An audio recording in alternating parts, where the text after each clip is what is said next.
अवधूत चिंतन श्री गुरुदेव दत्त. श्री स्वामी समर्थ. जय जय स्वामी समर्थ. माझ्या स्वामी भक्ती चॅनलमध्ये सर्वांना नमस्कार. स्वामी महाराजांच्या कृपेने तुमच्या सर्व चांगल्या इच्छा पूर्ण होत ही स्वामी महाराजांच्या चरणी प्रार्थना करते आणि आजच्या या नवीन व्हिडिओला सुरुवात करते. अनंत चतुर्दशीला हातात बांधा हा अनंताचा धागा.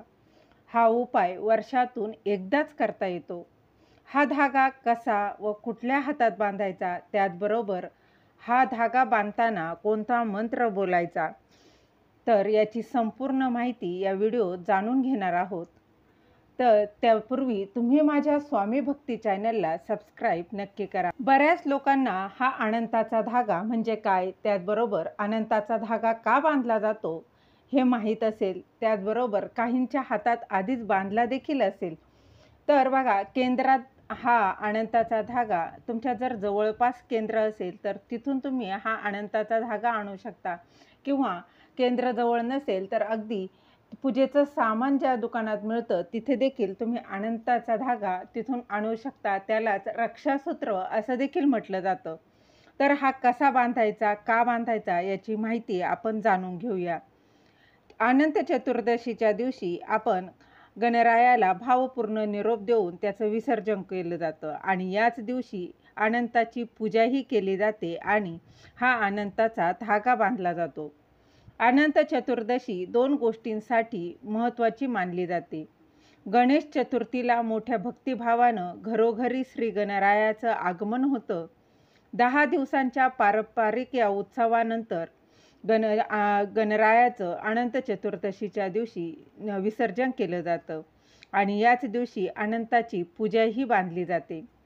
भगवान श्री विष्णूंच्या पूजनाच्या अनुषंगाने देखील अनंत चतुर्दशी महत्त्वाची मानली जाते.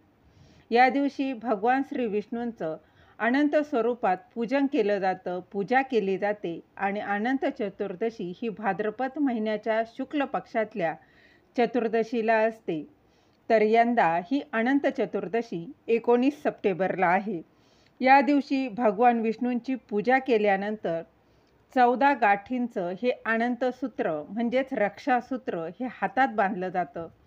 तर हातात बांधताना बघा, पुरुषांनी हा उजव्या हातात हा अनंताचा धागा बांधायचा आहे, तर स्त्रियांनी हा डाव्या हातात बांधायचा आहे. त्याचबरोबर याचं महत्त्व देखील अधिक आहे. अनंत चतुर्दशीच्या दिवशी भगवान श्री विष्णूंचा प्रसाद समजलं जाणारं हे अनंत सूत्र परिधान केल्यानंतर बघा, तुम्ही ह्या अनंत चतुर्दशीला जर धागा बांधला तर अगदी तुम्ही पुढच्या वर्षीच्या अनंत चतुर्दशीपर्यंत देखील ठेवू शकता. तोपर्यंत तो हातात ठेवायचा आहे आणि त्या पुढच्या वर्षी दुसरा बांधताना आधीचा तुम्ही पाण्यात विसर्जन करायचं आहे. त्याचबरोबर बांधताना व आधीचा अनंताचा धागा सोडताना देखील मंत्र देखील बोलायचा आहे. तर बांधताना कोणता मंत्र बोलायचा आहे तो तुम्हाला स्क्रीनवर दिसत असेल, तुम्ही तो पाहू शकता किंवा तुम्ही लिहून घेऊ शकता आणि तो बोलायचा आहे. त्याचबरोबर जर आधीच तुमच्या हातात अनंताचा धागा आहे तर या अनंत चतुर्दशीला तुम्ही तो सोडायचा आहे आणि पाण्यात विसर्जन करायचं आहे. तर सोडताना देखील एक मंत्र आहे, तो तुम्हाला मंत्र बोलायचा आहे. तो देखील तुम्हाला स्क्रीनवर दिसत असेल, तुम्ही तो पाहू शकता. हा अनंताचा धागा एकदा का हातात बांधला तर बघा, त्याच रात्री तो काढून बाजूला काही लोक तो बाजूला ठेवतात आणि दुसऱ्या दिवशी तो पाण्यात विसर्जन करतात. परंतु दुसऱ्या दिवशीचे विसर्जन करणं शक्य झालं नाही तर त्या व्यक्तीला पुढील 14 दिवस हे अनंताचा धागा तसाच ठेवावा लागतो आणि तसंच 14 दिवसानंतरही ते अनंताचा धागा विसर्जन करणं शक्य झालं नाही तर अगदी पुढच्या वर्षी म्हणजे वर्षभर तो तसाच धागा हातात ठेवायचा आहे.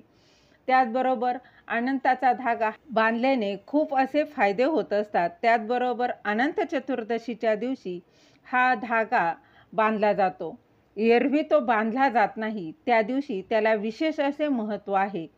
अनंत चतुर्दशीच्या दिवशी भगवान श्रीहरी विष्णूंच्या पूजेच्या वेळी 14 गाठी असलेल्या या अनंत सूत्राची पूजा महत्त्वाची मानली जाते. हा 14 गाठी असलेला धागा भगवान श्रीहरी विष्णूंच्या 14 लोकांचं प्रतीक मानला जातो आणि हा धागा म्हणजेच हे रक्षासूत्र हातावर बांधल्यास त्या व्यक्तीच्या आयुष्यातील जे काही बाधा आहेत, भय आहेत ते निघून जातं असं देखील म्हटलं जातं. त्याचबरोबर अशा स्थितीत भगवान श्री विष्णू हे आपल्या भक्तांचं नेहमी रक्षण करत असतात. त्यामुळे हा धागा आवर्जून बांधावा.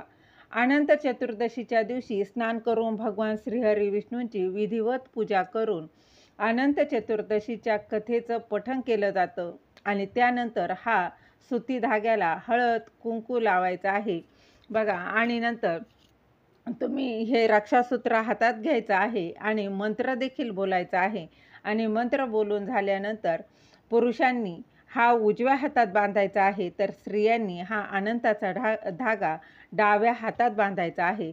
यामुळे तुमच्या बघा काय होणार आहे, ह्या धाग्यामुळे तुमच्या सर्व प्रकारच्या वाईट शक्तींपासून तुमचं रक्षण होणार आहे. त्याचबरोबर शत्रूंपासून तुमचं रक्षण होणार आहे. त्याचबरोबर सौभाग्य, ऐश्वर्य, धन प्राप्ती होणार आहे. यामुळे तुम्हाला कसलीच कमीही राहणार नाही. अत्यंत पवित्र असा हा अनंताचा धागा आहे. हा उपाय वर्षातून एकदाच करता येतो. आवर्जून करा. झालेली सेवा महाराजांच्या चरणी रुजू करते. दिलेली माहिती तुम्हाला आवडली असेल तर लाईक करा, शेअर करा, सबस्क्राईब करायला विसरू नका. श्री स्वामी समर्थ. जय जय स्वामी समर्थ.